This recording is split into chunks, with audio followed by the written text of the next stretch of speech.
Hi, my name is Jamin Goecker. I'm a realtor in South Central Alaska, and my mission is to help you to build an intentional and significant legacy for yourself and your family by coaching you in real estate. Now today, what I'm going to be doing is answering a very common question I get from people considering moving up to Alaska or just visiting, and that is, what is the internet like up in Alaska? This is a pretty common one, like I said, so I'm looking forward to actually kind of diving into the numbers and showing you what I'm seeing. Before we get started though, if you haven't done so already, do make sure you give this video a like and subscribe if you haven't done so already. And without further ado, let's go and jump into today's video.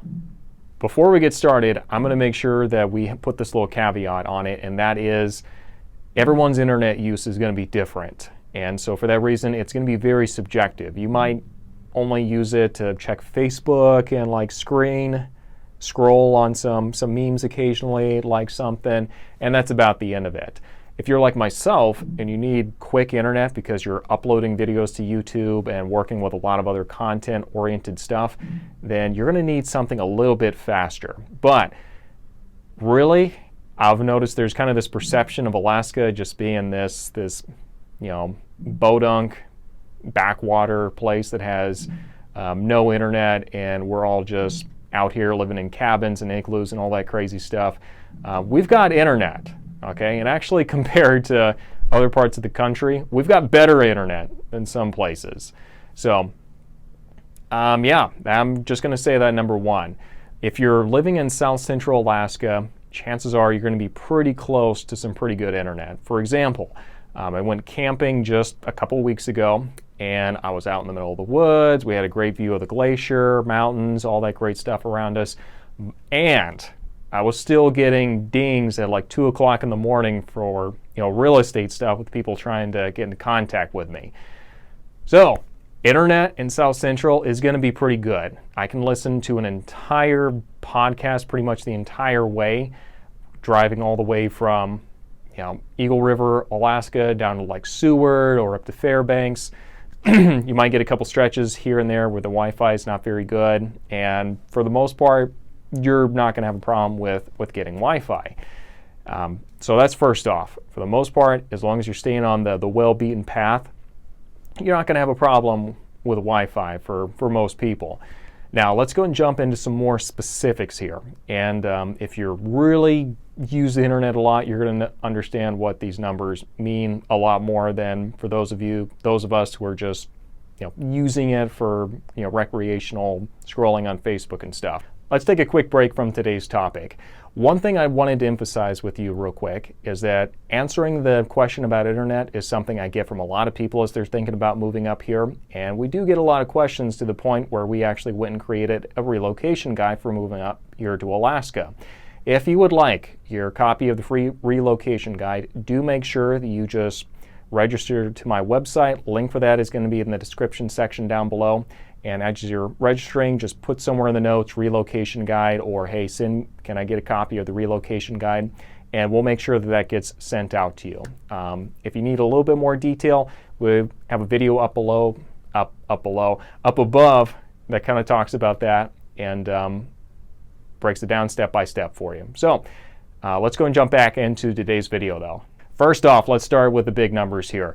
91% of Alaskans have access to internet. Okay, so number one, I'm sure just blew your mind. Number two, 99% of the cities in Alaska have access to internet. So just find a city, chances are good you're going to find internet there. For the most part, you're not going to run into places where you're not going to have internet unless you are really looking to just get off the grid and be away from it all. Okay, so that's number one. It's only when you start going to places more like Nome or other areas that are more remote where you're going to start paying a significant increase in how much you're paying.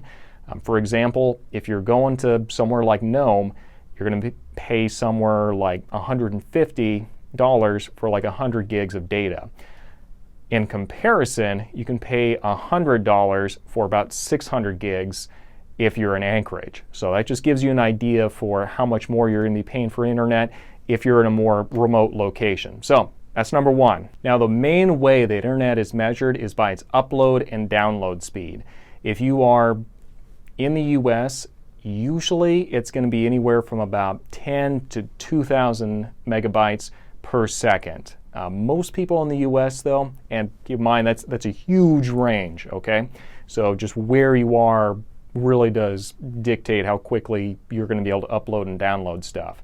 If you are in the US, chances are you're going to fall more into the 15 to 800 megabyte per second range. If you are somewhere like Japan, it is off the charts. They pretty much have no regulation over how quickly you can upload or download something. If you're looking at Alaska specifically, most Alaskans here are going to be somewhere between 20 to 50 megabytes per second. So we kind of have a stronger average almost in a way, where we kind of have a little bit more of a concrete range, where it's not just so diverse here on both ends of the scale. So if that doesn't mean anything to you, chances are it's not particularly relevant. So in conclusion, do we have internet up here? Yes, we do. Is it as fast as it is on average in the rest of the United States? Not on average, but if you're staying around the more populated areas, you're not going to run into any kind of an issue.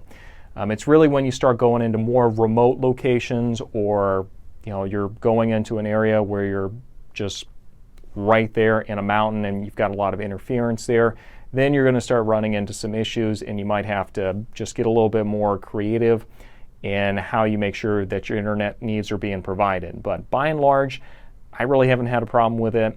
Maybe it's me personally, but honestly, I wish my internet wasn't as good every now and then, so I could kind of get off the beaten path a little bit easier and not have to go as far. But yes, internet's good. If you have any questions, do make sure you post those in the comments section down below. If you need to reach out to me directly, do so through my Facebook page. A link for that is going to be in the description section down below.